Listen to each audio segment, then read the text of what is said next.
guys, I'm here with Mark. Mark from Pinpoint Hooks. Hi Mark, how you doing, man? I'm doing fine, man. Yeah? It's a great show. You having a good show? Yeah, fantastic. Like every year, Zwolle is non plus ultra.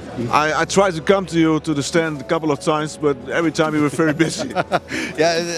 What should I say? It's a perfect situation. Yeah. Better to have much to do than to have nothing to do. Yeah. Right? If there's one specialist in the carp scene by now about sharpening hooks, it's you. Maybe that's true. Take it as a compliment. Thanks, mate. Listen, there's still guys out there who don't understand why the hell you should sharpen a hook, because you buy the hooks and they're sharp already. At least that's what I think. Sure.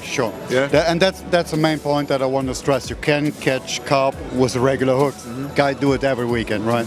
But what you don't see are the amount of fish that visit your spot, suck in your bait, and don't get hooked, because our hooks work quite badly, to be honest. We do a lot of underwater filming right now, collecting material for the maybe upcoming DVD. And what we see with regular hooks, that the ratio from fish that suck in your bait to fish that really get hooked is around 50% or less. So you think by sharpening the hook, the chance of catching a fish is much higher than normally? Definitely. Okay. Well, I like to compare it if I throw a regular knife to you, a knife that you make your bread with, and then a scalpel, right? It's and you a have big to difference, you have to catch both with your hands. Which one you will cut yourself with? The second one. Yeah, you don't have to. It sounds so obvious, but still people don't think about it. It's still like, oh no, hooks were always good enough, and they are to a certain degree. But it's so easy to make them better, and it takes you less than a minute. Yeah. So the chance of hooking a fish with a sharpened hook, it's much higher because you have a better chance. That's all. Yeah. That's really all. I always like to tell, you can catch carp with plastic. Yeah. It's proven. But you can't catch carp without a hook. No, true. So go for the sharpest hook possible, and your catch weight will go up. Mark, if these guys who are watching us now think, okay, that sounds reasonable, I like to sharpen my hooks as well. Can you give them some tips on how to start on sharpening hooks? Because you can damage the hook as well. Definitely. There is an easy system that I like to promote. There's a video on YouTube already. It's in German language right now, what we are working on in English one. It's a system. It's not the only way to do it, but it's a system that works and you get great results quite easy.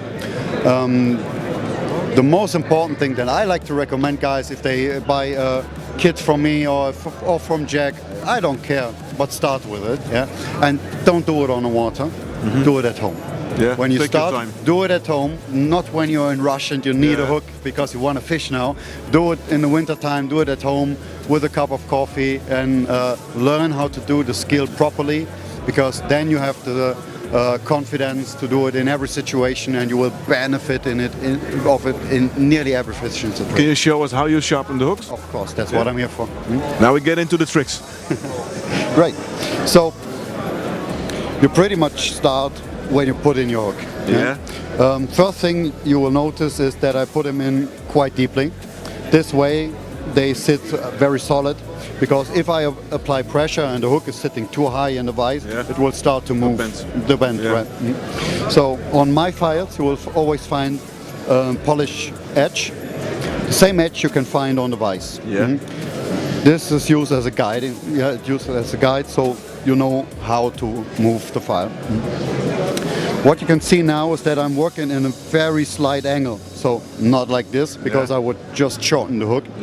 I'm using a small angle, secure the hook with my thumb on the other side, and just smoothly go along the side, and you can already see that the coating is gone. The hook starts to shine. Very fast. And just with a few more strokes, like shouldn't take more than 5 or 6. Very gentle strokes. You see that the hook is already shiny. And that's it. Now I'm turning it around, because this way I can work on the other side towards me. You always have to move towards the point. That's a major mistake many people do. In a second you work from the point backwards, all these small bumps and grits of diamond on the file will catch hold, bend the point, and the hook is ruined. So always work towards the hook point.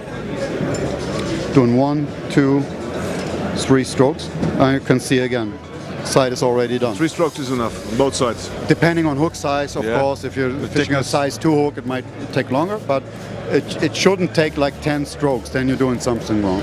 Okay. Right? And obviously now it makes a difference if we have a hook with a straight point or with a bent beaked point. Right? If this was a hook with a straight point, we would just gently put on the file around the barb and just gently move forward. And after each stroke, we're checking our result with the help of this magnifier.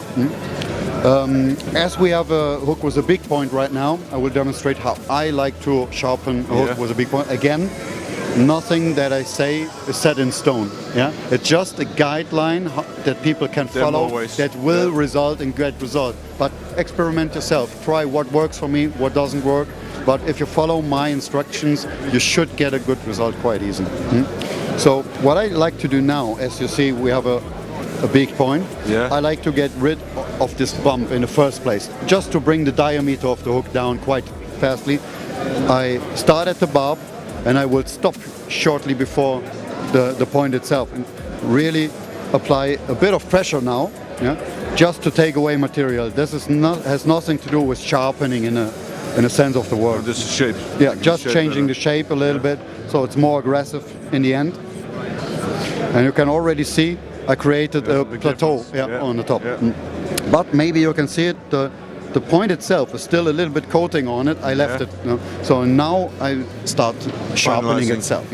I take it much closer, don't apply any pressure, just let the coating of the file do the work. I just run it over the metal and follow the contour of the hook itself. So after 2 or 3 strokes, check it. Check the result. You can still use 1 or 2 strokes.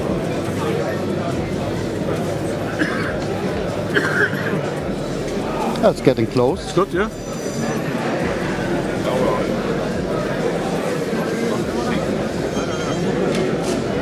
That's pretty good.